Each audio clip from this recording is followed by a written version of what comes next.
नमस्कार दोस्तों, मैं विकास शाक्य एक बार फिर से आप सबका स्वागत करता हूं अपने चैनल पर। और आज हम डिस्कस करने जा रहे हैं व्यंजन संधि से जुड़े हुए कुछ और नियमों की।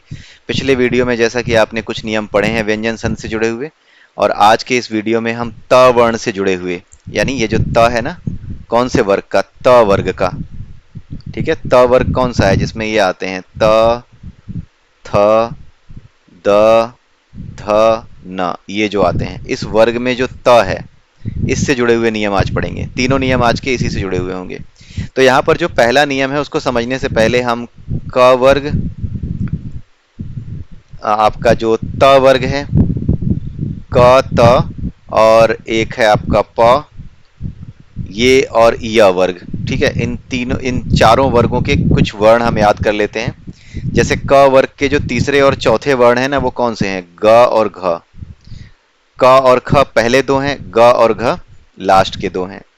ठीक है, लास्ट के नहीं, बाद के दो हैं।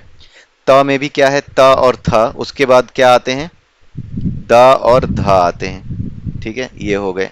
उसके अलावा प में क्या होता है, प के केस में क्या होता है, प और फ छोड़ करके ब और भ आते हैं, इनको आप ले लीजिए। उसके अलावा य के केस में क्या होता है, य, र और व, ल छोड़ दीजिए। यानी य वाले केस में क्या आ गया, पहला, दूसरा और चौथा, 124। ठीक है, पहला, दूसरा और चौथा य का लीजिए, प वर्ग के ब और भ लीजिए, त वर्ग के द और ध लीजिए, यानी कि तीसरे चौथे, तीसरे चौथे, तीसरे चौथे किसमें, आपके क वर्ग को अगर आप पहला वर्ग माने तो ये क हो गया पहला 1। उसके बाद च आता है, च वर्ग, आपने च छोड़ दिया, छ छोड़ दिया, तो ये क्या हो गया, 4 हो गया, 1 4। उसके बाद क्या हो गया, त थ द ध के बाद प फ ब भ ही आता है, तो 5 हो गया। प फ ब भ के बाद य र ल व ही आता है, तो 1 4 5 6 हो गया, 1 4 5 6, ये आप याद रखिए। और 34 34 34 फिर 124, ऐसे अगर आप याद रखेंगे तो भी आपको आसानी होगी। 14 56 34 34 34 124, ये आपके नंबर्स हो गए जिसके थ्रू आप याद रख सकते हैं। ठीक है, तो 34 34 यानी 34 34 34 किसके, 1 4 5 6, पहले, चौथे, पांचवें और छठे वर्ग के। इनके साथ आप इनको ग और घ, द और ध, ब और भ, य र व, इनको अगर आप मिलाते हैं तो क्या बनता है, जब आप इसको मिलाते हैं तो क्या बनेगा, आपका द बन जाएगा। इनके सभी के केसेस में क्या बनेगा, त जो है वो द बन जाएगा, आधा द। ठीक है, और इसके अलावा क्या है, इसके अलावा स्वर, कोई भी स्वर आ जाए, या अ से लेकर के अंग तक जो कुछ भी होता है वो स्वर में गिने जाते हैं, तो स्वर जो भी आ जाए वो क्या हो जाएगा, उस केस में भी ये त जो है द बन जाएगा। यानी 1 4 5 6 प्लस स्वर। ठीक है, 1 4 5 6 प्लस स्वर किसके साथ, 3 4 3 4 3 4, इन सभी वर्णों के। या फिर य र व, जो सिक्स्थ वाला है उसका 124। ठीक है, उसको अगर आप देखें तो अगर वो मिल जाए तो क्या होगा, आपका त जो है द में कन्वर्ट हो जाएगा। ठीक है, तो आप ये जो नंबर्स हैं इनकी सहायता से भी अगर आप याद रखना चाहें, 1 4 5 6 34 34 34 124। ठीक है, अगर इस तरह से भी याद रखना चाहें तो ये नियम आपको याद हो जाएंगे। ठीक है, अगर आप इनका मतलब समझने लगे, आप इसको मिक्स करने लगे, तो 2-3 बार के बाद जब आप ये नियम देखने लगेंगे, इनको नंबर्स में कन्वर्ट करके 1 4 5 6 इस तरीके से, तो 4-5 बार आप उस नियम को लिख लीजिए और उसके बेसिस पे आप जो है अपने आप संधि करके देखिए। उनके नियमों को थोड़े उन नियमों के आधार पर थोड़े से वाक्य शब्द बना करके देखिए, उनकी संधियां आप बना करके देखिए, तो आपको ये याद हो जाएंगे। ठीक है, अभ्यास से ही सब कुछ होता है, अभ्यास से ही याद होगा, याद करने से कुछ नहीं होता। आप सिर्फ अभ्यास कीजिए, अभ्यास करने पे याद अपने आप हो जाएगा। अब जैसे यहाँ पर ना कुछ एग्जाम्पल्स हैं, ये त देखिए और ये भ आ गया, भ कौन सा आया, ये वाला, तो ये क्या बन गया, ये आधा द बन गया। जब ये त जब आधा द बनता है ना, तो वो क्या चला जाता है, ऐसे चला जाता है। जैसे कि यहाँ पे ऐसे लिखा है सद्भावना, आप इसको ऐसे लिखते हो, सद्भावना भी लिखते हो। ठीक है, यहाँ जो ऐसे लिखा हुआ है आप इसको ऐसे भी लिखते हो, आधा द बना करके। तो ये जो त है ये किसमें बदल गया, सद्भावना में बदल गया। जगत प्लस ईश, ये ई क्या है, स्वर है ना, तो क्या हो गया, द जो है अपना जो त है वो द में कन्वर्ट हो गया। तो अगर ई मिला है यानी स्वर मिला है तो क्या बन जाता है, स्वर का नियम आपको याद रखना है, जब भी स्वर मिलता है तो स्वर व्यंजन को खा जाता है, उसके जो हलंत है ना उसको खा जाता है, उसको पूरा बना देता है। बड़ी ई की मात्रा है तो त द में कन्वर्ट होगा तो द पे बड़ी ई की मात्रा लगेगी ही लगेगी। ये त अपने अस्तित्व को खो देगा, ये आधा द नहीं रह जाएगा। जैसे ही स्वर से मिलता है वो पूरा बनता है, अजंत बनता है। इस नियम को तो आपको याद रखना ही रखना है कि हलंत जब भी किसी स्वर से मिलेगा तो वो अजंत बन जाएगा। ठीक है, तो ये हो गया जगदीश। उसके अलावा यहाँ पर आप देखिए भगवत, ये त आया, फिर ये आया भ, कौन सा आया, यही वाला। तो ये क्या बन गया, भगवत भक्ति। आप इसको ऐसे भी लिखते हो, भगवत भक्ति। ठीक है, इसके अलावा आपका आया तत् और रूप। ये र किसका आया, ये वाला, य वर्ग का। तो क्या बन गया, आधा द बन गया। तो आप क्या बनाओगे, आप ऐसे भी लिखते हो, तद रूप। लिखते समय आप ऐसे ही लिखते हो, यहाँ पे ऐसे भी लिख सकते हो, द्र आधा द, उसके नीचे अगर मात्रा लगा दें तो आपका क्या हो गया, ये र वाला। ये र वाला नियम आपको याद होगा कि र जो है अगर बाद में आता है तो वो नीचे चला जाता है, और अगर पहले आता है तो ऊपर लग जाता है। र बाद में है ना व्यंजन के, तो ये नीचे चला आएगा, तद्रूप हो गया। तो ये द आधा हो जाएगा अपने आप। लेकिन सही तरीके से अगर आपको लिखना है बिना किसी कंफ्यूजन के, तो आप ऐसे ही लिखिए, आधा करके, तद्रूप ऐसे लिखिए, तो आपको आसानी होगी, याद भी रहेगा नियम। ठीक है, उसके अलावा आपका है सत्य प्लस धर्म। ये क्या आ गया, कौन सा आ गया, ये वाला आ गया, त वर्ग का। ठीक है, तो ये क्या हो गया, सद्धर्म हो गया। तो इसको सद्धर्म को आप ऐसे भी लिख सकते हैं, सद्धर्म। ठीक है, ऐसे करके इसको बनाया जाता है। तो इस नियम को कैसे आपको याद रखना है, ठीक है, इसको पहले मैं मिटा देता हूं। उसके बाद इस नियम को कैसे याद रखना है, 1 4 5 6 34 कितना था, 124 प्लस स्वर। ये नियम क्या बनाएगा, त को द बनाएगा, और बड़े त को क्या बनाएगा, ये अजंत वाला द बनाएगा। बड़े त मतलब अजंत वाला त, उस त को द बनाएगा।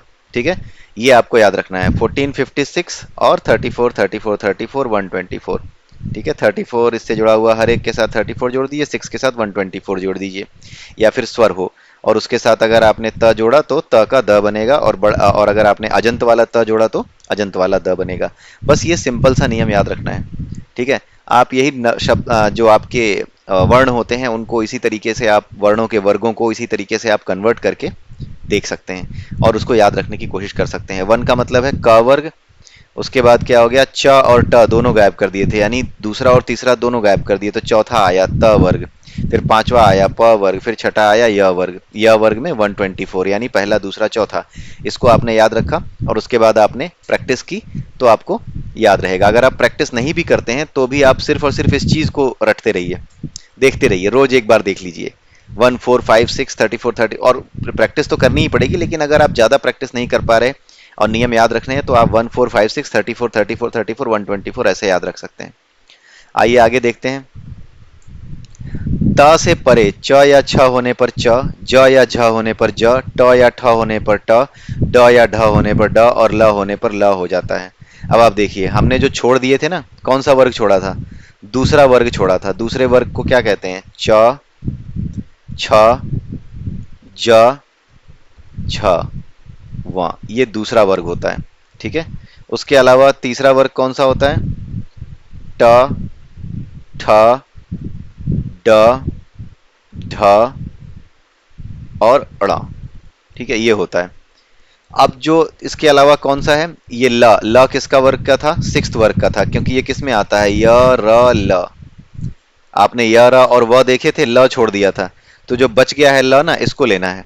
तो कैसे बनाना है, दूसरे वर्ग में च और छ, यानी पहला दूसरा, दूसरे वर्ग में पहला दूसरा, तीसरे वर्ग में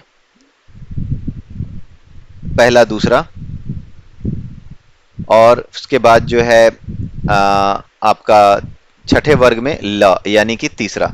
ठीक है, यहां पर क्या है, च या छ होने पर च हो जाता है, ज या झ होने पर ज हो जाता है।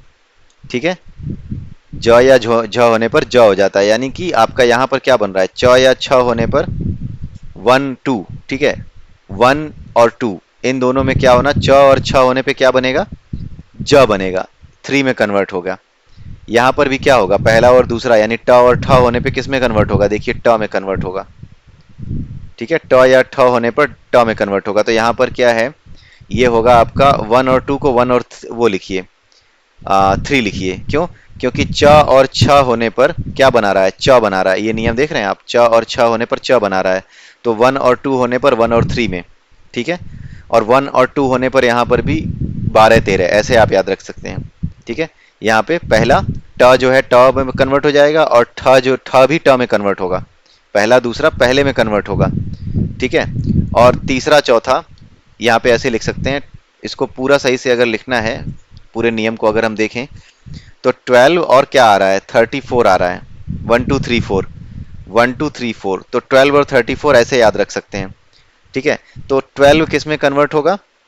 1 में कन्वर्ट होगा, और 34 यानी 3 और 4 यानी कि ज और झ आने पे ज आएगा, ठीक है। यानी ये किस में जाएगा? च छ ज, यानी 3 में कन्वर्ट हो जाएगा। तो 1 2 3 4 1 3, ठीक है। 1 2 3 4 1 3। ट और ठ आने पे ट बनेगा, इसलिए पहला। ट और ठ आने पर ट बनेगा, तो ये पहला यहाँ आ गया। उसके बाद ड या ढ, क्योंकि ट ठ के बाद ड और ढ आता है, तो ड और ढ आने पे ड बनेगा, यानी कि तीसरा बनेगा। तो ये नियम जो है आपको याद हो जाएगा, 12 34 12 34 13, ठीक है। पहला और तीसरा कॉमा लगा के रखिए। 12 34 1 3, 12 34 1 3। और यहाँ पे क्या याद रखना है? 2 3 6। और यहाँ पे क्या है? थर्ड। 6 वाले में थर्ड के साथ मिलने पे क्या हो जाएगा? थर्ड ही रहेगा, लेकिन वो आधा ल हो जाएगा। ये थर्ड ही रहेगा और आधा ल हो जाएगा। अगर पूरा ल था तो आधा ल हो जाएगा। बस ये याद रखना है, थर्ड में थर्ड ही कन्वर्ट होगा, लेकिन आधा ल हो जाएगा, पूरे से आधा हो जाएगा। या फिर आप ये कर दीजिए, 3 3.5, 3.5 कर दीजिए। 3 का 3.5 हो गया, ठीक है। तो ये नियम कुछ ऐसा हो गया, 236 236, ठीक है। मैपिंग किससे करेंगे? 1 2 3 4, 1 2 3 4, यहाँ कॉमा लगा दिया। उसके बाद 6 में क्या हुआ? 3 3.5, ठीक है। 3 कॉमा 3.5, तो 236 236, फिर आपका 1234 1234 3 3.5, ठीक है। ये आप याद रखिए, ये त से रिलेटेड नियम है, ठीक है। तो आप यहाँ पे देख सकते हैं, उत प्लस चारण आप जैसे भी याद रख सकते हैं वैसे याद रख सकते हैं, लेकिन कुल मिला के प्रैक्टिस आपको करनी पड़ेगी। इनफैक्ट अगर आप ये ट्रिक भी बना रहे हैं किसी भी तरीके से, तो ये ट्रिक भी तो आपको बार बार प्रैक्टिस करनी ही पड़ेगी ना। तो कुल मिला के है प्रैक्टिस ही। तो आई वुड सजेस्ट कि आप प्रैक्टिस ही ज़्यादा करें, ठीक है। जैसे यहाँ पर है त प्लस च, यहाँ पर आप देखिए उत प्लस चारण, तो त के बाद च आया, तो ये क्या बन गया? च आने पर च बनता है, तो यहाँ पर देखिए उच्चारण हो गया। त जो है च ही हो गया, आधा त आधे च में कन्वर्ट हो गया, ठीक है। च बन गया ये। उसके बाद क्या हुआ? सत धन जन, ये देखिए सत प्लस जन, तो ये ज क्या आया? ज कौन सा हुआ? ये तीसरा हुआ। तो तीसरा आने पे वो तीसरा ही बनता है, चौथा आने पे भी चौथा तीसरा ही बनता है, ठीक है। तीसरा चौथा आने पे तीसरा ही बनेगा, पहला दूसरा आने पे पहला ही बनेगा। यानी च के त के बाद च या छ आने पे च बनेगा, त के बाद ज या झ आने पे ज बनेगा, ठीक है। क्योंकि ज जो है तीसरा है, च पहला है, तो पहला दूसरा आने पे च या छ आने पे क्या बनेगा? आपका पहला बनेगा, यानी च बन जाएगा। और ज या झ यानी तीसरा और चौथा आने पे क्या बनेगा? ज बन जाएगा, यानी तीसरा बनेगा। उसी तरीके से क्या है? उत प्लस झटिका, उज्झटिका। अब त के बाद झ है, तो झ कौन सा है? चौथा है, तो क्या बनेगा? चौथा होने पे क्या हो जाएगा? ये उज्झटिका, ये ज में देखिए कन्वर्ट हुआ है, दिख रहा है ये त है और ये झ है, तो झ आने पे किस में कन्वर्ट हुआ? ज, ये ज में ही कन्वर्ट हुआ है। तो क्या बनेगा? ये उज्झटिका, यानी झ ही बनेगा, यानी तीसरा ही बनेगा। इसी तरीके से आपका ड के केस में भी है, ड या ढ आने पे ड बनेगा, तो उत प्लस डयन, तो ये क्या बन गया? उड्डयन, ड बन गया, ठीक है। त के साथ ड मिला, यानी तीसरा मिला, तो तीसरा ही बनेगा, ठीक है।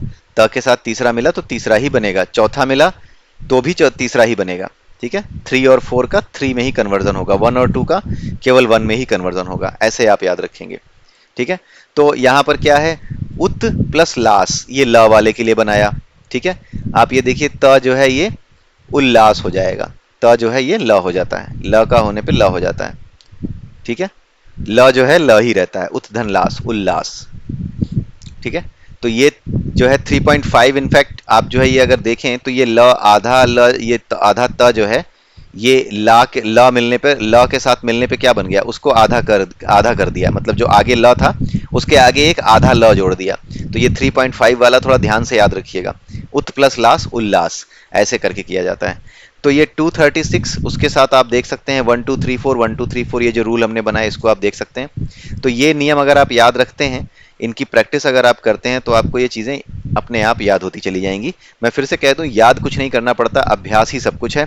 आप इनको बार बार लिखिए, बार बार अभ्यास कीजिए, तो आपको ये चीज़ें याद होती जाएंगी। ठीक है, इसमें अभ्यास ही ज़्यादा है। किसी भी लैंग्वेज को सीखते समय अभ्यास ही मुख्य चीज़ है। जब भी आप उसका व्याकरण सीखते हैं, बिना अभ्यास के आपको व्याकरण नहीं आ सकता, इस बात को याद रखिएगा। ग्रामर बिना अभ्यास के नहीं सीखी जाती।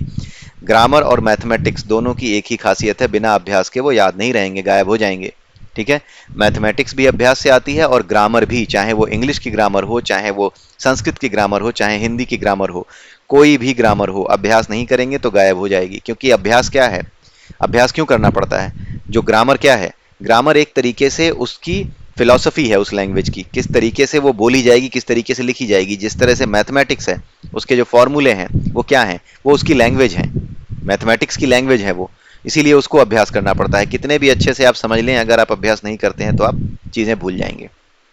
ठीक है, आपने इतनी बार एडिशन, इतनी बार सब्ट्रैक्शन किया है, मल्टीप्लिकेशन किया है, आज भी अगर कई लोगों को दे दिया जाए कि ओल्ड स्कूल डेज में जैसे आप मल्टीप्लिकेशन करते थे, 325 को आप जो है 625 से मल्टीप्लिकेट करके दिखा दो, तो हो सकता है आंसर वो सही ले आए। लेकिन कई लोग ऐसे भी होंगे ना, जो कि ये जिस तरीके से बचपन में पढ़ते थे कि 5 5 25, यहाँ पे 5 लिख दिया, फिर नीचे इसको छोड़ करके हमें लिखना होता है, फिर इसको एक छोड़ करके पीछे लिखना होता है, ये जो ओल्ड स्कूल डेज में सिखाया जाता था, वो भी उनको उनके दिमाग से ना गायब मिलेगा। कुछ लोग ऐसे भी मिलेंगे। क्यों? क्योंकि पहले आपने बहुत किया, लेकिन अब अभ्यास नहीं है। ठीक है, उत्तर आप निकाल सकते हैं, आंसर आप हो सकता है निकाल दें, ठीक है, आपके पास कैलकुलेटर है, आप वैसे भी निकाल सकते हैं, कई ट्रिक्स आ गई हैं। लेकिन जो ओल्ड स्कूल डेज में आपने प्रैक्टिस की थी, जो आपने पहली बार सीखा था, ये गुणा करना, मल्टीप्लिकेशन करना, वो हो सकता है आज की डेट में आपको याद ना आए। ठीक है, आइए देखते हैं, ये आखिरी नियम है, त का मेल यदि श से हो। ठीक है, त का श से, इसके लिए कोई ट्रिक बनाइए मत, त का श हो तो त को च, यानी यही त किस में बदल जाता है, च में बदल जाता है, और ये श किस में बदल जाता है, छ में बदल जाता है। त और श हो, त के आगे अगर श हो तो त च में और श छ में बदल जाता है। जैसे यहाँ पे देखिए, उत धन श्वास, तो ये क्या बन गया, उच्छ्वास बन गया। च बन गया, ये त बन गया आधा च, और ये श, ये जो शुरू में श था, ये बन गया आधा श, तो ये क्या बन गया, उच्छ्वास बन गया। ये हुआ उच्छ्वास हो गया। ठीक है, और उसके बाद अगर आपका उत प्लस शिष्ट, ये अगर आप देखें तो त के आगे श आया है, तो त को बनाइए आधा च, ठीक है, और श को बनाइए आधा छ, तो ये क्या बन गया, उच्छिष्ट। बस ऐसे करके, तो त का मेल यदि श से हो तो त च में बदल जाएगा और श छ में बदल जाएगा। ठीक है, ये ऐसे याद रखना है, त च और छ, त का श से मेल च और छ बनाएगा, बस और कुछ नहीं बनाएगा। तो ये 3 नियम आज आपने देखे त से जुड़े हुए, इनकी प्रैक्टिस कीजिए, इनको बार बार लिखिए। जो भी नियम है आप अपनी बुक में, नोटबुक में, अगर आप स्टूडेंट हैं और नोट कर रहे हैं तो आप अपनी नोटबुक में लिखते चले जाइए। नोटबुक में लिखने के बाद आप क्या कर सकते हैं, आप इसको बार बार इसकी प्रैक्टिस कीजिए। कभी किसी पेज को खोल करके उसकी प्रैक्टिस कर ली, रैंडमली कोई पेज उठाइए, दोहराने का कोई नियम नहीं होता। एक बार अगर आपने किसी चीज को समझ लिया, फिर दोहराने का कोई सीक्वेंस नहीं होता, इस बात को याद रखिएगा। कुछ लोग दोहराने का भी सीक्वेंस बनाते हैं। जब किसी चीज को कोई रिवाइज करता है तो कई बार वो क्या करता है कि चलो शुरू से उठाते हैं, शुरू से एक एक पेज करके पढ़ते जाएंगे। नो, आपके पास 320, मान लीजिए आपके पास 320 पेजेस हो चुके हैं लिख लिख करके कॉपी में, आप किसी दिन रैंडमली 10वां पेज उठा लीजिए, किसी दिन रैंडमली 120th पेज उठा लीजिए, उसमें जो कुछ लिखा है उससे जुड़ी हुई चीज को प्रैक्टिस कर लीजिए। क्योंकि ये वो चीज है जो आपने पढ़ ली है, एक बार समझ ली है, समझने के बाद दोहराने का कोई क्रम मत रखिए। आप देखिए, आपके जो पढ़ाई है, आप जो पढ़ रहे हैं, जो स्टडी आप कर रहे हैं, उसमें आपको बहुत बड़ा चेंज नजर आएगा इस तरीके से अगर आप करते हैं। ठीक है, आप कोई 10वां पेज उठा लीजिए, कभी 120, कभी 320 लास्ट पेज उठा लीजिए, कभी पहला ही पेज उठा लिया। ये भी मत सोचिए कि पहला पेज पढ़े थे वो तो बहुत सिंपल था, वो तो वो रहेगा, मुझे याद रहेगा हमेशा ना। पहले पेज को भी खोल करके देखिए। और अक्सर जो दोहराते समय अक्सर आप लोगों ने ये महसूस किया होगा कि जो पहला चैप्टर है वो कई स्टूडेंट्स को बड़े अच्छे से याद मिलता है। कारण है, उसका कारण ये है कि दोहराने का नियम आपने यही बनाया होता है कि जब भी मैं रिवाइज करने बैठूंगा ना, तो पहले चैप्टर से ही शुरू करूंगा, वापस पूरा का पूरा रिवाइज करूंगा नहीं। रिवाइज करने का नियम हमेशा रैंडम होता है, आप उसे रैंडम ही रखिए, रैंडमली ही रिवाइज कीजिए। मैथमेटिक्स के साथ भी यही कीजिए कि एक तरफ से मत पढ़िए उसको, पढ़ते समय चाहे जैसे आप एक तरफ से पढ़ते चले गए, वो ठीक है कि सिलेबस एक तरफ से ही पढ़ना चाहिए, लेकिन जब आप रिवाइज कर रहे हैं तो वहां पे सिलेबस का नेम नहीं चलता कि हाँ शुरू से फिर रिवाइज करो ना। बीच में से कहीं से भी उठाइए, आपने उस चीज को समझा हुआ था आप उसको उठा करके रिवाइज कीजिए, पहले वाले को भी रिवाइज करिए। ठीक है, जब आप पहला चैप्टर पढ़ते हैं तो पहले चैप्टर को सबसे ज्यादा रिवाइज कीजिए, वो चैप्टर बेस होता है। बीच में जो चैप्टर होते हैं वो हमेशा दोनों तरफ को जोड़ते हैं, यानी पहले चैप्टर से लेकर के बीच तक और बीच से लेकर के लास्ट तक इन दोनों को जोड़ते हैं। किताबें ऐसी ही लिखी जाती हैं, सिलेबस ऐसे ही प्रिपेयर किया जाता है, साइकोलॉजिस्ट बैठ करके प्रिपेयर करते हैं इनको, किताबों को साइकोलॉजिकली भी प्रिपेयर किया जाता है, क्योंकि एक अच्छा टीचर एक अच्छा साइकोलॉजिस्ट भी होता है। तो जितने भी ग्रुप बनाए जाते हैं, जितनी भी कमेटीज बनाई जाती हैं जो किताबें लिखते हैं, उन किताबों को लिखने वाले बीच में ऐसे चैप्टर जरूर रखते हैं, बीच में ही ऐसे चैप्टर होते हैं जो कि अगर पहले ना पढ़े हो तो बीच वाले समझ में ना आए, और अगर बीच वाले ना समझ में आए तो लास्ट वाले ना समझ में आए, इस तरीके से जुड़ा होता है। तो बीच में जो कुछ होता है उसको ज्यादा से ज्यादा दोहराइए, हमेशा ज्यादा दोहराइए, क्योंकि बीच वाले चैप्टर हमेशा लिंक करते हैं पीछे के और बाद के चैप्टर से। तो बीच के चैप्टर हमेशा ज्यादा दोहराइए, लेकिन जब आपने शुरू किया है और जब तक आप बीच तक नहीं पहुंचे हैं तब तक आप शुरू के चैप्टर्स को पढ़ते रहिए, दोहराते रहिए बार बार, रैंडमली, उनको भी रैंडमली। मान लीजिए 320 पेज के नोट्स हैं, मान लीजिए कि 18 चैप्टर्स की बुक है, तो इसमें आपके जो बीच के जो चैप्टर्स होंगे, जो कि आपके कम से कम 2-3 चैप्टर आप देख सकते हैं। ठीक है, तो जैसे कि आपके 9वें 10वें 11वें चैप्टर हो गए बीच में जो आ रहे हैं, इन चैप्टर्स तक आने से पहले अगर 8वें चैप्टर तक आप आ रहे हैं पहले से 8वें, तो कभी पहला उठा लिया, कभी चौथा उठा लिया, कभी 5वां उठा लिया, ऐसे ही चलते फिरते उठा लीजिए, पढ़ लीजिए। किताब लेके बैठने की जरूरत नहीं है कि मैं किताब कॉपी लेके बैठूं और प्रॉपर प्रैक्टिस करूं तो ही ना, प्रॉपर प्रैक्टिस करते रहिए, लेकिन जब आप ज्यादा ना दोहरा पाए तो कम से कम आप उसको खोल करके एक बार देख भर लीजिए। मतलब आपकी नजरों के सामने से ना ये बार बार निकलना चाहिए। हमारी नजरें, हमारी जो आंखें हैं, जो कुछ हमारे दिमाग में भरा हुआ है, जो कुछ हमने पढ़ लिया है ना, हमारी आंखें जैसे ही उसको दोबारा देखती हैं उसको वापस से क्या करती हैं, आपके जाने बिना, इस बात को जानिए, आपके जाने बिना आपको कॉन्फिडेंस नहीं आएगा कि यार ये मुझे याद भी है या नहीं, लेकिन आप ये करके देखिए कि एक बार अगर आपने उसको देख लिया, केवल देख भर लिया ना, तो आपके दिमाग में वापस उतनी ही मजबूत हो जाती है, धीरे धीरे उतनी ही मजबूत होती चली जाती है। तो दोहराने का काम, बार बार दोहराने का काम, लिख करके दोहराने का काम आप करते रहिए, लेकिन लिख करके दोहराने के अलावा ये जो काम है, क्योंकि लिख करके आप बार बार नहीं दोहरा पाएंगे, बहुत बड़ा सिलेबस होता है आपके पास। लिख करके अगर आप ज़्यादा नहीं दोहरा पा रहे हैं तो आप क्या कीजिए, लिखने के बाद आप सीधे वापस इस पे आइए। ठीक है, अपने चैप्टर पे कोई भी चैप्टर उठाइए और उस चैप्टर में जा करके सिर्फ और सिर्फ आंखों से देख जाइए कि क्या लिखा है। उसको याद करने की, दिमाग पे ज़्यादा जोर डालने की कोशिश मत कीजिए, आप करके देखिए सिर्फ, आपको निश्चित रूप से परिवर्तन महसूस होगा। ज्यादा दिमाग पे जोर मत डालिए कि यार ये आज की डेट में मुझे याद है भी या नहीं। कई बच्चे ना घबरा जाते हैं, उठाया बंद किया, फिर सोचते हैं ओ यार ये याद भी है या नहीं, यार ये तो भूल गया, अरे यार फिर से पहले चैप्टर से पढ़ो। उस टेंशन में वो बहुत गलत तरीके से दोहराते हैं। टेंशन मत लीजिए, दिमाग के काम करने का तरीका समझिए। दिमाग याद करने के लिए नहीं बना है, पहली बात तो ये, दिमाग अभ्यास करने के लिए बना है। हमारा दिमाग, हमारी बुद्धि तभी मजबूत होती है किसी सब्जेक्ट में जब हम अभ्यास ज्यादा से ज्यादा करते हैं। ठीक है, तो आई होप कि आपको समझ में आ रहा होगा कि किस तरीके से चीजें रिवाइज की जाती हैं, कैसे पढ़ी जाती हैं। आप चाहे किसी भी उम्र में हो, आप किताब पढ़िए, याद नहीं करनी पड़ती है। क्यों? क्योंकि आप उससे डिटैच होकर के पढ़ते हैं। स्टूडेंट्स को ज़्यादा दिक्कत होती है, क्यों? क्योंकि उनको अटैचमेंट होता है किताब से, बिकॉज वो पास और फेल कराएगी उनको एग्जाम में। जब आप डिटैच हो जाते हैं तो आपको ज़्यादा चीज़ें याद होती हैं। अभी आप एक हिस्ट्री की बुक उठा करके देख लीजिए, आप अपने दोस्तों के साथ बात करते समय आपको बहुत से फैक्ट्स याद आएंगे, कई जगहों पे आप रिलेट भी कर पाएंगे और बड़े अच्छे से अपने विचार भी रख पाएंगे। क्यों? क्योंकि आज आपको एग्जाम नहीं देना। लेकिन जो बच्चे एग्जाम दे रहे हैं उनसे जाकर के पूछिए उनकी क्या हालत है। उनको हमेशा यही चिंता रहती है कि मुझे याद है भी या नहीं। ठीक है, तो वो बार बार घबराहट में उसको बहुत ही गलत तरीके से रिवाइज करते हैं। रिवाइज करते समय बिल्कुल मत घबराइए, लेकिन रिवाइज जरूर कीजिए। रिवाइज करते समय घबराहट रिवाइज में आने वाला सबसे बड़ा इम्पेडिमेंट, सबसे बड़ी प्रॉब्लम है।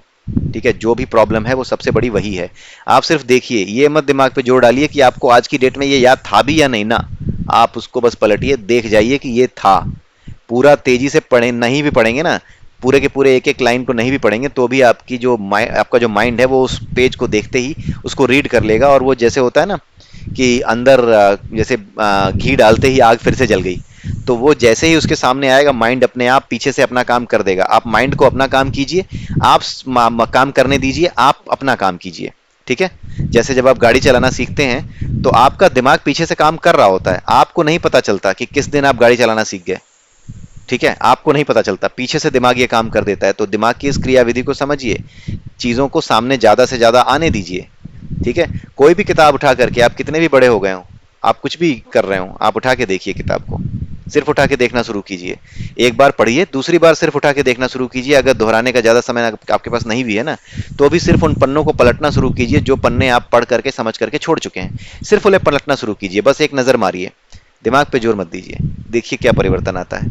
लिखिएगा जरूर। अगर आप ये अभ्यास करते हैं तो मुझे बताइएगा जरूर कि हाँ, आपके अंदर परिवर्तन आ रहा है या नहीं। अगर आ रहा है तो ये जो सनातन धर्म की जो मनोवैज्ञानिकता है, ये कहीं अपनी तरफ से ये कोई ट्रिक निकाली नहीं गई। ये सनातन धर्म की मनोवैज्ञानिकता है जो हमें मन और बुद्धि के काम करने के जो क्रिया विधि है, जो उसकी मॉडस ऑपरेंडी है, उसको समझाती है, अभ्यास के महत्व को बताती है। आपने भगवत गीता में भी देखा होगा, अगर आप हमारे चैनल पे जुड़े हैं, वहां पर भी ये चीज आपने देखी होगी। एक श्लोक था जिसमें ये भगवान कृष्ण ने कहा है कि अभ्यास और वैराग्य, यही दो चीजें हैं जो आपको अपने कर्म में, आपको अपने भक्ति में, या आपको आपके ज्ञान में, या आपको आपके ध्यान में मजबूत बनाती हैं। अभ्यास ही तो है जो ध्यान में मजबूत बनाता है, अभ्यास ही तो है जो ज्ञान में मजबूत बनाता है। तो इसीलिए आपको अभ्यास करना होगा। ठीक है, इसी के साथ आज का ये वीडियो यहीं पे समाप्त करता हूं मैं। अगले वीडियो में फिर मिलेंगे कुछ नए नियमों के साथ। तब तक के लिए नमस्कार।